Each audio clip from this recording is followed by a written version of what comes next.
ତାକୁ ଗ୍ଲୁକୋଜ ବି କହୁଛନ୍ତି, ଯୋଉଟାକି ମୁଁ ଯଦି ଆପଣଙ୍କ ସାମ୍ନାରେ କଥା ହେଇପାରୁଛି କେବଳ ଗ୍ଲୁକୋଜ ପାଇଁ, ମୋ ବଡିରେ ଗ୍ଲୁକୋଜ ଅଛି, ସେଥିପାଇଁ ମୁଁ କଥା ହେଇପାରୁଛି। ଆପଣଙ୍କର ହାତ ବି ଆପଣ ଲେଖୁଛନ୍ତି ନା, ଲେଖିବା ପାଇଁ ଏନର୍ଜି ଦରକାର ନା ନାହିଁ, ବଳ ଦରକାର ନା ନାହିଁ, ତ ସେଥିପାଇଁ ବି ଆପଣଙ୍କର ଗ୍ଲୁକୋଜ ନିହାତି ଦରକାର। ଚାଲିବା ପାଇଁ, କଥା ହେବା ପାଇଁ, ଆପଣଙ୍କର ହାର୍ଟ ଲିଭର ଏମାନେ ସବୁ କାମ କରିବା ପାଇଁ ଗ୍ଲୁକୋଜ ଦରକାର।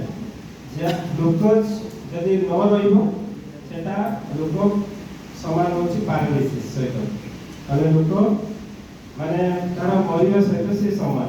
तो सुगर हूँ कौन दिए मेन हूँ आमको शक्ति दिए, सब कम करने शक्ति दिए। जदि आम हार्ट भी कम कर सुगर दरकार हो, कि सुगर भी डायबिटीज कारण हो, सुगर सब कम कर सुगर भी आम कौन कर डायबिटीज भी सब मुख्य कारण होची सुगर। तो केमिति एटा संभव, केमिति से सुगर बिना मनुष्य बंची पारिबनी, किंतु से सुगर भी कारण होची डायबिटीज जोटा गोटे एमती रोग जोटा कि बहुत रेयर केस रे सेटा रिवर्स हुए, भल हुए, किंतु वन्स हे गला परे लाइफ टाइम हम कोन करते पड़ियो मेडिसिन लगा पड़ियो। तो ब्लड सुगर टाइम पे आपण गोटे कथारे आपण नहीं भग गोटे अच्छे ओडिया जे अति लागुची गोटे कौन पिता। तो जेकोसी जिनस आवश्यकता अधिक हेल्ले कौन हो प्रोब्लेम हुए। आम शरीर भितर जहाँ जी दरकार से रहा तो ठीक अच्छे, जब अधिक है प्रोटीन भी अधिक है प्रोब्लेम।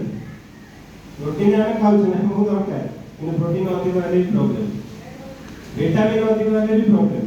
तेणु सब जिन गोटे लिमिट अच्छी। तो जदि ये सुगर लिमिट को क्रॉस कर जाए, जदि आपण ब्लड रे आपण रक्त रे जदि सुगर परिमाण बढ़ीगला तो आरंभ से आपणकर डायबिटीज। ओके, सुगर सब कम लगे, किंतु जदि से एक्सेस हो गला, जदि से ब्लड रे एक्सेस बढ़ीगला ताले हमको से डायबिटीज। तो प्रथम कथा ये बढ़े कहीं या बढ़िया पक्षर कारण कौन आम कमेवा केमी। तो सब हूँ कारण हूँ आपणकर इंसुलिन। तो ये इंसुलिन गोटे हार्मोन जी भी कौन करे आपण ब्लड रे केते सुगर रहिबो से ही डिसाइड करे। आ इंसुलिन जरिया ही सुगर कौन हुए रेगुलेट हुए। आउ ये जो सुगर तो एनर्जी कन्वर्ट करने इंसुलिन साहाय्य करे।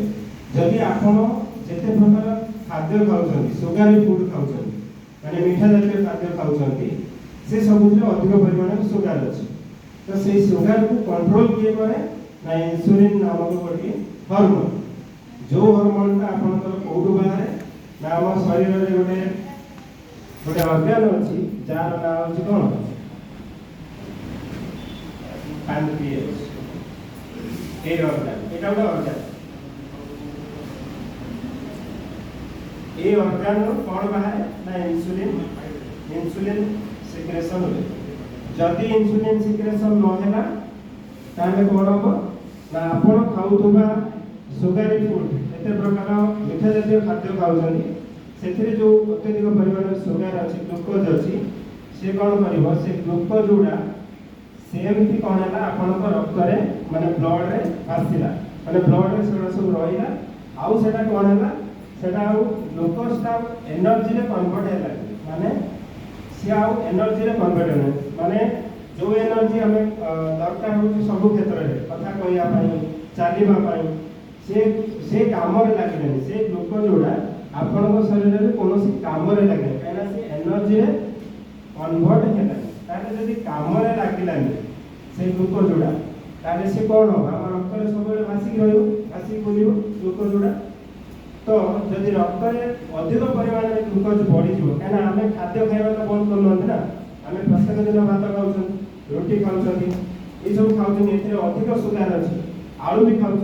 तो ये जो सुगारटा कौन है आपंकर शक्ति रे कन्वर्ट है, एनर्जी रे कन्वर्ट है, करेब हूँ आपंकर इंसुलिन। ओके, ये इंसुलिन ही आपंकर एकमात्र एकमात्र हार्मोन जे कि आपनकर जो ग्लूकोज को एनर्जी रे कन्वर्ट करया में सहायता करे। जब इंसुलिन बंद हो गला मनकर ये जो पैनक्रियास खराब हो गला माने डैमेज हो गला आपनकर पैनक्रियास खराब हो गला आपनकर इंसुलिन बाहर बनी ऑटोमेटिकली कोन हो आपनकर ब्लड रे रक्त रे सुगर कोन डिपॉजिट के बॉडी जो आ सुगर बॉडी वाला ऑटोमेटिकली कोन हो आपनको सेटल को डायबिटीज। तो ए प्रकार डायबिटीज रो नाम होची कोन एटा पाजे डायबिटीज होची दुई प्रकार। ए प्रकार डायबिटीज को कहा जाय कोन टाइप 1 एटा होची टाइप 1 डायबिटीज। ए केसटा बहुत कम। ए जो टाइप 1 डायबिटीज संख्या बहुत कम किंतु सबुठ अधिक केस होची टाइप 2। टाइप 2 डायबिटीज ता वर्तमान अधिक सब ए पेशेंट संख्या होची सबुठ अधिक टाइप 2। एटा केमिति हुए